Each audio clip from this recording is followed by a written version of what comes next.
Garfield's night at Freddy Fazbear's Pizzeria. Once upon a time, in a quiet town that looked like any other, there was a cat who was anything but ordinary. His name was Garfield. Known for his love of lasagna and his disdain for Mondays, Garfield had a knack for getting into strange situations. But none were as strange as the night he found himself at Freddy Fazbear's Pizzeria.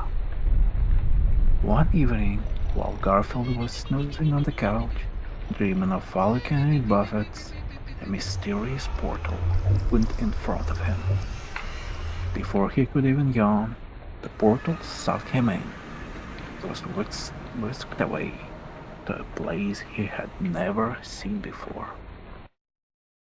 When Garfield opened his eyes, he found himself in a dark, slightly creepy pizzeria. The air smelled of old pizza, and the dim lights flickered ominously. He noticed a sign on the wall that read Freddy Fazbear's Pizzeria. Great! Garfield muttered sarcastically.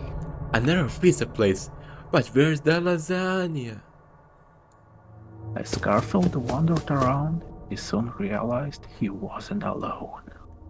The pizzeria was filled with large, animatronic animals. Freddy Fazbear, Barney the Bunny, Chica the Chicken, and Foxy the Pirate Fox. But something was off. The animatronics weren't just for show, they moved on their own, their eyes glowing eerily in the dark. Garfield's fur bristled, I don't like the look of this. grumbled, slowly backing away. Just then, a door creaked open, and a man stepped out. He had a familiar face, and Markiplier and Garfield recognized him immediately. It was Markiplier, the famous YouTuber. But this time, Markiplier wasn't making a video. He was the night guard, tasked with watching over the pizzeria from midnight to 6 a.m. Garfield? What are you doing here? Markiplier asked, surprised but not entirely shocked. After all, he'd seen plenty of strange things in his time as a night guard. Don't ask me. Garfield replied with his usual dry humor. 1 minute I was napping, the next I'm in this haunted Chuck E. Cheese knockoff. Markiplier chuckled, but his smile quickly faded as he heard the sound of metallic footsteps echoing through the halls. Uh-oh, they're on the move. We've got to get to the security office now.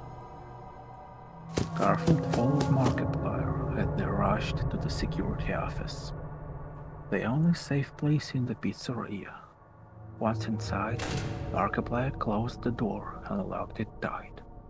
He showed Garfield the security monitors that displayed different rooms in the pizzeria. On the screen, they could see the animatronics moving about. Freddy was slowly making his way down the hall. Bonnie was speaking in the room. Chica was searching for something in the kitchen, and Foxy was lurking behind the curtains in Pirate Cove, ready to dash out at any moment. These animatronics are a bit lively at night. Markiplier explained. They think anything that's not an animatronic is an endoskeleton that needs to be stuffed into a suit, whether it fits or not. Garfield rolled his eyes. Well, that's just great. As if I didn't have enough problems already. Just then, a loud, distorted version of Bob Goes the Weasel began playing from somewhere in the building. Markiplier's eyes widened. Oh no, that's the puppet! We have to win the music box, or it's gonna come after us. Markiplier grabbed the remote control for the music box, frantically wound it up. The creepy tune slowed and then stopped, but Garfield could see the strings of the puppet dangling ominously from the ceiling on one of the cameras. As the night wore on, the things only got more intense. Toy versions of the animatronics, Toy Freddy, Toy Bunny, Toy Chica, and even the creepy balloon carrying boy named Balloon Boy began to move through the pizzeria. They seemed to be searching for Markiplier and Garfield, their glowing eyes scanning every shadow. At one point, Toy Chica almost made it into the office, but Garfield, thinking fast, no pizza box at her, causing her to stumble backwards. You want pizza? Go get it! Garfield shouted as he slammed the door shut. Nice one, Garfield! Markiplier said, breathing out a sigh of relief. But the relief was short-lived. Suddenly, the lights flickered and the ventilation system went down. A cold wind blew through the vents, and Markiplier gasped. That's Mango! It's crawling through the ceiling!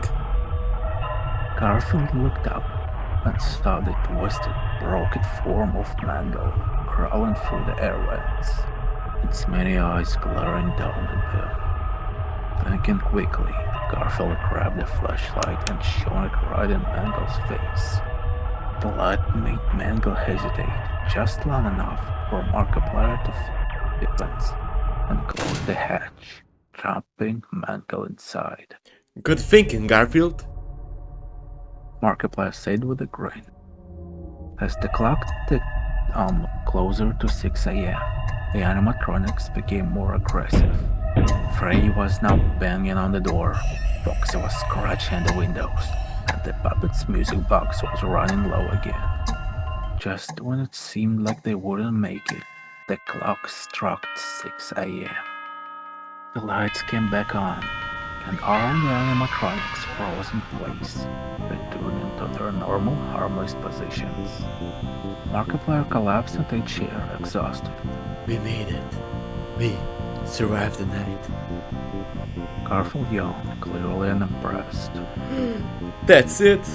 I've been through scarier Mondays. Markiplier laughed. You know, Garfield, you're tougher than you look. Suddenly, the portal reappeared, swirling in front of Garfield. Looks it's time for me to go. Garfield said, walking toward it. But if you never need help surviving another night, you know where to find me. With that, Garfield stepped into the portal and was whisked back home, landing right on his comfy couch. He stretched, curled up, and fell back asleep as if nothing had happened. Back at the pizzeria, Markiplier smiled, knowing he had just experienced one of the weirdest nights of his life. But he also knew one thing for sure.